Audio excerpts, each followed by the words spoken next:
time to get started on some of this oxidation.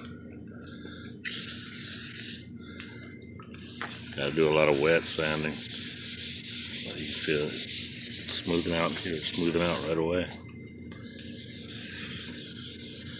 It's gonna be my physical therapy. Spent 4 months in the hospital, 2.5 months in an induced coma. Now I'm trying to get around. I had to learn to walk, do everything else. It's been rough, but finally getting a little bit better now. Start trying to do some of this for my therapy. Not off the oxygen all the way yet, but getting weaned off slowly.